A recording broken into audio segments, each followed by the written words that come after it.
So one of the very important, I would say, centerpieces of our Magee Summit is what we call the Magee Prize. The Magee Prize, I'll introduce it more in the afternoon where we have time to actually listen to presentations and select today the winner of the $1 million.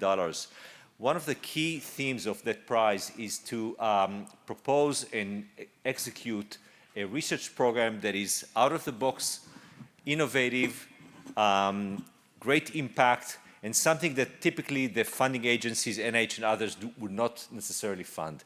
So we have been looking throughout the two summits we had and also this summit for really unique projects that not only are going to be reviewed by experts, and I'll introduce this afternoon, but also going to be reviewed by all of us and select the winner of the $1 million prize. So in 2021, that's our last summit, the winners were Pam Moali, Kyle Orwig, and Carolyn Gerget, and this is the time that I'd like to invite them to introduce their project. So Pam Moali is a professor and vice chair of research. She's also director of the Urogynecology Division, Pelvic Reconstructive Surgery. She's also the acting executive and scientific director of Magee-Womens Research Institute for the last 3 months. Kyle Orwig is a professor of OB/GYN and director of the UPMC Magee Center for Reproduction Transplantation. He's also director of the UPMC Fertility Preservation Program at MWRI and the University of Pittsburgh and UPMC. And Carolyn Gerget is going to join by video, pre-recorded video. She's a director of endometrial stem cell biology group at the Hudson Institute of Biomedical Research in Melbourne, Australia, and adjunct professor of OB/GYN at Monash University. And I think Pam is going to start with Kyle, and their title is Vaginal Stem Cells, the Missing Link in Vaginal Reconstruction.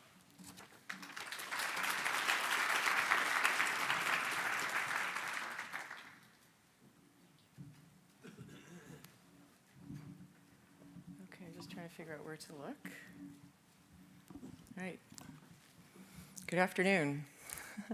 So thank you, EOL, and we're excited to update you with our progress on our Magee Prize project. And we are really grateful to the Mellon Foundation, the Magee-Womens Research Institute, for funding this project. So the vagina is central to the female sexuality, her sexual health, body image, and sense of well-being. And the cellular composition of the vagina drives its functional properties, with most cells being epithelial-derived or mesenchymal-derived. The mesenchymal cells give rise to the fibromuscular layer of the vagina, which provides it with mechanical integrity and contractility. The epithelial cells give rise to a multi-layered structure that provides a interface to the vaginal lumen. It regenerates monthly under the influence of the sex steroid hormones released by the ovary. It thins with menopause and aging, and it regenerates after stress and injury. I cannot see that, so. The vagina is, unfortunately, one in 500 girls at birth are born with missing a significant portion of the vagina. And tens of thousands of women undergo surgeries each year in which a large portion of the vagina is removed as part of their therapy for cancer of the bladder, cervix, or rectum. Functional compromise occurs in women undergoing radiation treatment, chemotherapy, and it also occurs with life course events like menopause, ovariectomy, and aging.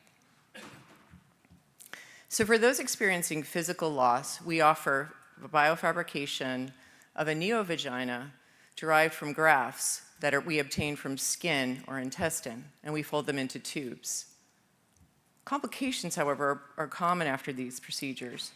They don't have any functional properties.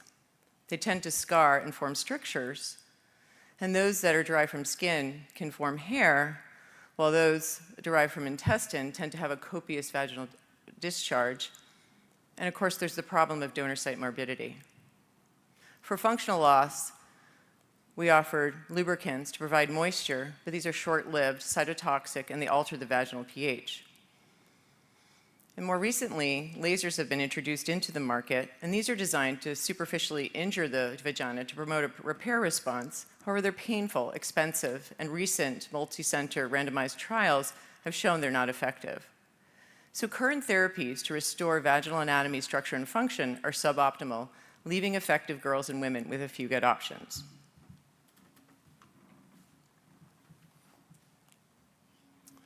So we propose, through our Magee application, that vaginal stem cells have the highest capacity for improving therapies that both restore the structure of the vagina but also its function. So stem cells are a specialized population of cells that supports the development of almost every tissues in our body, including the vaginal epithelium. And these cells live in special environments that we call a niche that provide the factors that promote stem cell activity. And the major activities of any stem cell in the body are that they self-renew to maintain the stem cell pool, and also that they differentiate to produce one or more cell lineages. And for the purpose of our discussion today, the lineage is the vaginal epithelium.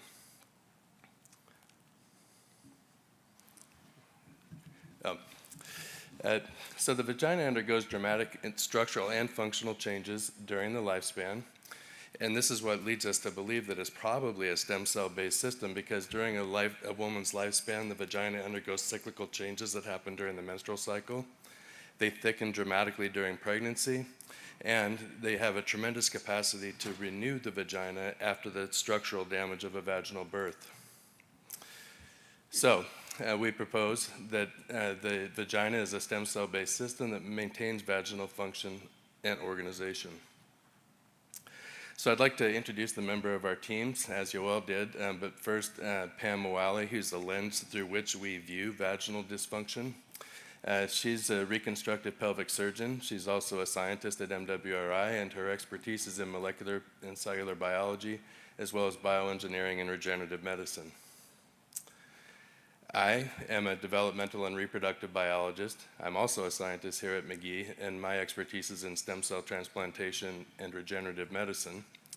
And the third member of our team that you'll see in video in a few minutes is Carolyn Gargett, who's a reproductive and stem cell biologist. She works at the Huston Institute of Australia, and she's the leader of women's health there, and her expertise is in stem cell characterization and bioengineering.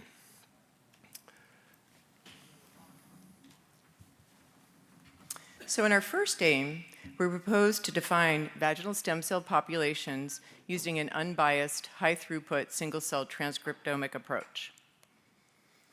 So we pretty much knew that the vagina was going to be a stem cell-based system based on its regenerative properties over the life course, but we didn't know which cells were the stem cells, we didn't know what their specific lineages were, and we didn't know which cells comprised the stem cell niche. But based on other systems, we were pretty sure that the stem and niche cells were going to exist in this basal layer between the mesenchyme and the epithelium, followed by the proliferating cells in the peribasal layer, and the more differentiated cells in the intermediate and superficial layers. And that the stem cell would have the capacity to regenerate all populations in the vagina. So for our unbiased approach, we took 8 full-thickness vaginal biopsies from reproductive age women. We then digested them into a single-cell population before feeding them into a microfluidic chip by 10x Genomics, which encased our cells in a single oil droplet containing a unique molecular barcode. We then made a copy of the transcript so that each transcript now contained that unique molecular barcode. We amplify them, so there are hundreds of thousands of data points that we're able to use bioinformatics to reduce in two-dimensional space on UMAP plots. And on these plots, each dot represents a cell, and the distance between the dots represents the similarities between them or their transcriptomes. And so in this way, we can cluster similar cells together as represented here by their color. So for the vagina, we found 26 unique distinct cell types. And based on their differentially expressed genes, we were able to say, okay, these look like the basal cells, these look like the differentiated cells, and these look like the proliferating cells. And to characterize our stem cell, to characterize our cell populations further, we did a twofold method of marker identification by UMAP, and then validation by immunolocalization on fluorescent micrographs. So we knew that So we knew that, again, that our stem cells were likely going to be located in this basal layer, followed by the proliferating cells, and then the differentiating cells in the upper layer. So in the upper left panel, you'll see two markers on our UMAP, Col17A and cadherin13. And then when we looked at our fluorescent micrographs, where we have every cell nucleus labeled in blue, Col17A in green, and cadherin13 in red, you can see that these are localized to the basal layer. In fact, they're labeling all of the cells in the basal layer, indicating that these two markers are a good surface marker for isolating out basal cells. On the other hand, when we looked at markers like SDC1 and CD9, we saw that they were more broadly represented. And when we looked at their fluorescent micrographs, as opposed to cadherin13, where we see just in the basal layer, we see this marker distributed throughout the mature epithelium, meaning it's a good marker for differentiated cells. Similarly, when we looked at a marker for proliferation, Ki67, and we looked at our fluorescent micrographs where we have the basal cells labeled by Col17A, we see that this is further up in our parabasal layer, indicating that the proliferating daughter cells are likely in this layer. But for our stem cells, we knew that we wanted them in the basal layer, but they probably weren't going to be in every single cell within that basal cell population. So we looked for a marker that was expressed less frequently. Actually, we looked through a lot of markers, and we finally came upon NGFR. And as you can see here in the fluorescent micrographs, NGFR in green is only expressed in a subpopulation of cells. So NGFR became a promising vaginal epithelial stem cell surface marker. But then we had to prove that these NGFR positive cell populations had stem cell-like properties. And to test the stemness of our NGFR cells, we put them through rigorous functional assays in vitro, as described here by Caroline Gargett. To do this, we took human vaginal tissue and dissociated it down to single-cell suspensions, and we took the epithelial cells and analysed them in our stem cell assays. Our screening assay is the clonogenicity, or colony-forming unit assay, where you seed cells at very low density on cloning plates. We looked at self-renewal by a serial cloning strategy where we serially clone individual large clones multiple times. For differentiation, we established vaginal epithelial organoids by culturing them in 3 dimensions in matrigel cultures, and then we assessed sections of them by immunofluorescence. For cell sorting by FACS on the NGFR receptor, we sorted the cells into NGFR positive and negative fractions, and then we assessed them in the 3 assays above. So looking at the epithelial colonies, you can see there are various different sizes, but many of them are quite large. And here's a large clone under the microscope where you can see it's packed full of very small, dense epithelial cells. And when we looked at samples from normal women, the cloning efficiency was quite varied, but it was ranged at about 3.5%. To do the self-renewal, we did serial cloning, and we took individual large clones and harvested them and then recloned them onto cloning plates at clonal density. We did this to form secondary clones and tertiary clones and quaternary clones. And you can see that over time that the number of large clones that can continue to self-renew does diminish.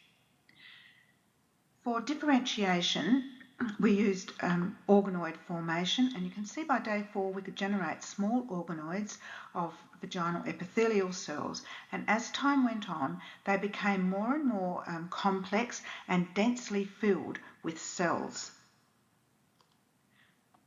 So to assess their differentiation, we show at the bottom row the tissue staining and the staining of the organoids just above. Cytokeratin 17 is a differentiation marker, and you can see that it stains the inner layers of the organoid, which really recapitulates the morphology of the differentiating layer of the vaginal epithelium. Similarly, for cytokeratin 5, we can see that it stains pretty much all the organoid, whereas P63, which is present in the basal layer and in the proliferating layer, is in the outer layers only. They're the red stain nuclei. For differentiation, we use periodic acid Schiff. This stains metachromatically glycogen, and glycogen production occurs in the differentiated layer of the epithelium. And you can see in the organoid that metachromatic bright pink staining is in the internal parts of the organoid. We also looked to see where the proliferating cells were with key 67, and you can see these pink nuclei. They're right around the edge, near the outer layer, in equiterran epithelial stained cells. Now, to look at NGFR, which stains the basal layer of the human vagina, we looked at the organoids and we found that this staining was in the very most outer layer of that organoid. This indicates that the organoids are formed from those NGFR positive cells. As they proliferate and differentiate, the cells are then filling up the lumen of the organ. Validation of NGFR as a stem cell marker, we developed FACS sorting strategy using NGFR and a maturation marker CD9, which we picked up from our single cell sequencing. We can then put gates on various populations of the cells and then sort on those gates and test them in our stem cell assays. And for the CD9 negative or low population, which are NGFR positive, we got many clones formed in the CFU assay and many differentiated organoids. For the CD9 positive NGFR positive population, we still had many clones and many differentiated organoids. But when we came to the CD9 positive but NGFR negative population, we found very few clones formed at all and much fewer differentiated organoids. This indicates that NGFR is enriching for and sorting out the colony-forming or cells that are our stem cell population. So in summary, human vagina contains a small subpopulation of clonogenic and self-renewing epithelial cells that can initiate 3D organoids which differentiate and recapitulate stratified squamous epithelium of human vagina. This indicates the presence of an epithelial stem cell population that expresses NGFR.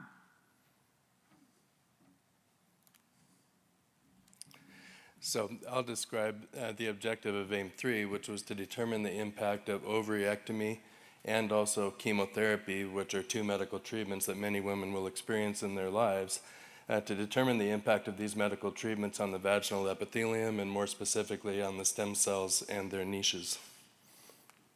And specifically, we want to test the hypothesis that the loss of estrogen, either due to removing ovaries or destroying all the follicles in the ovary, which are the source of estrogen, are what mediate, the estrogen is what mediates the loss of vaginal function.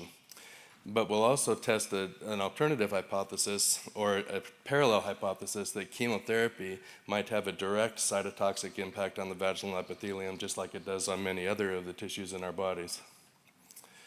So to address this question, we developed mouse models that experience also these medical treatments. This is work that was led by Jules Balo, who's a PhD student in the lab. And Jules designed an experiment that contained 4 groups: control animals, animals that were ovariectomized or the removal of both ovaries, animals that were treated with a high-dose alkylating chemotherapy, and animals that had a combination of both of those treatments. And in each case, we harvested vaginas 7 days, 30 days, or 30 days after the treatment to analyze them.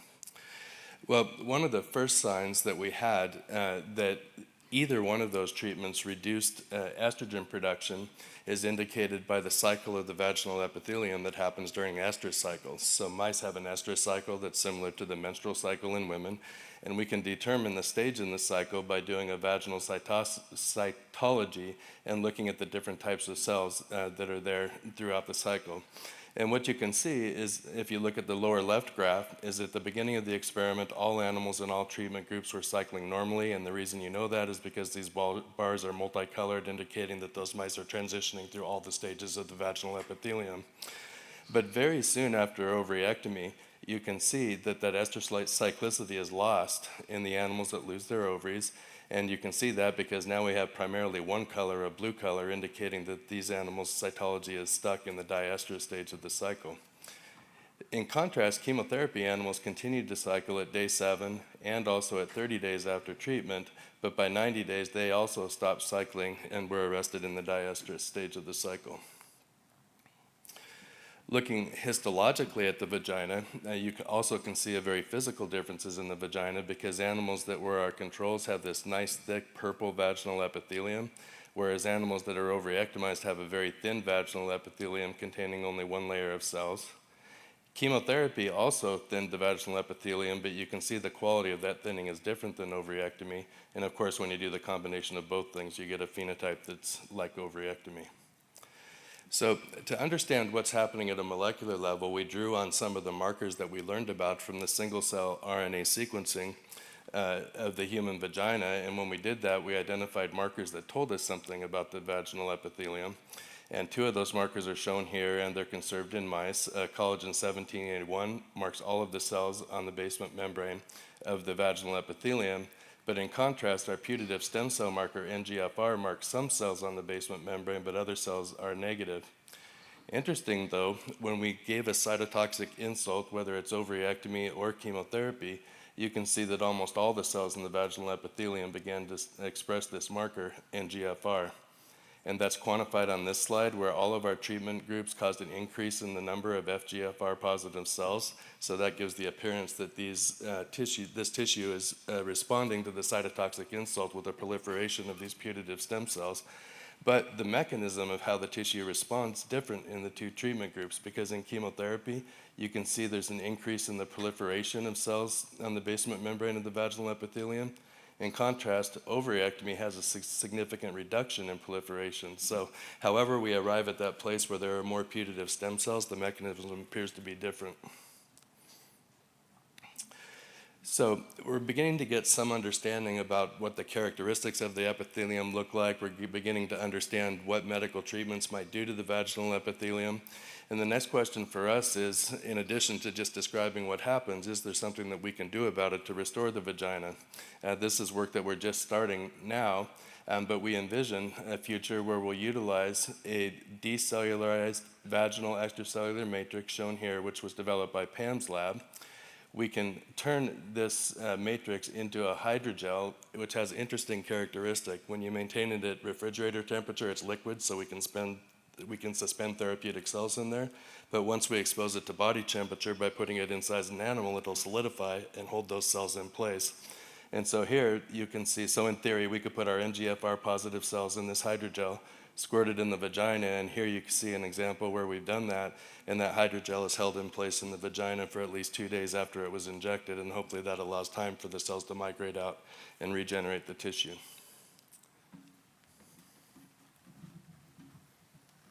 So in summary, we've isolated a promising population of NGFR stem cells in the vaginal basal epithelium. These demonstrate stem cell-like properties in functional assays, including the ability to form clonal populations and vaginal organoids. They're stimulated in the context of short-term injuries, such as that incurred by ovarectomy and chemotherapy. And we have a potential for transplantation in a biomimetic delivery platform developed, and I want to do a shout out for Morgan Ejno and Marissa Terrialt. Those are the 2 people shown in that picture. And so currently, studies are ongoing to define additional stem and niche cell markers to further isolate and characterize our stem cell populations in the vagina. So for next steps, we now have 2 manuscripts in preparation. The first, NGFR vaginal epithelial stem cells, the key to vaginal regeneration. And a second, the impact of chemotherapy and ovarectomy on vaginal stem cell populations in a mouse model. We've also submitted an R01, vaginal stem cells, a bio-inspired approach to maintaining vaginal health over the lifespan. So in conclusion, we hope that by defining human vaginal stem cells and their niches over the lifespan and the impact of varied stressors, we will fill a major knowledge gap in our understanding of vaginal structure and function and lead to the development of novel therapies for individuals with physical and functional compromise, and hopefully provide hope for affected individuals, girls, and women. We'd like to thank the faculty, trainees, and staff who contributed to this, and we are particularly grateful to the R.K. Mellon Foundation and the Magee-Womens Research Institute, and we'd be happy to answer any questions.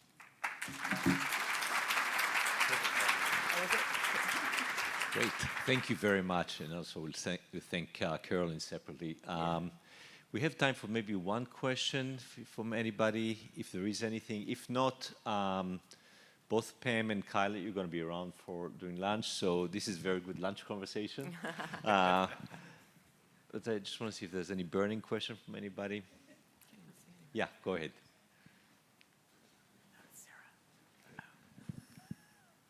Really interesting talk. Again, my name is Sarah. So my question is, with the NGFR positive cells and the hydrogel and sort of how you showed a picture, Kyle, of how it's still present in the vagina after 48 hours, but do you have an idea of whether those cells, they're sort of like the ability of those cells to migrate actually to the basal membrane, and sort of like, do you think there'll be a challenge with that? So the answer is we don't know. What we know is that the hydrogel is retained there, but we haven't yet done the experiment where we suspend our putative stem cells there.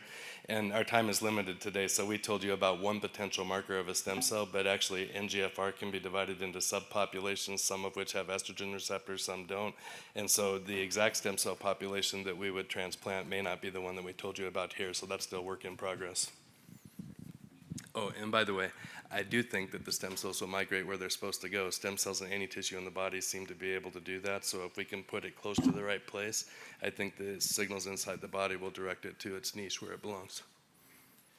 Thank you very much. As long as the niche is healthy, though. That's the idea of the hydrogel. Yeah.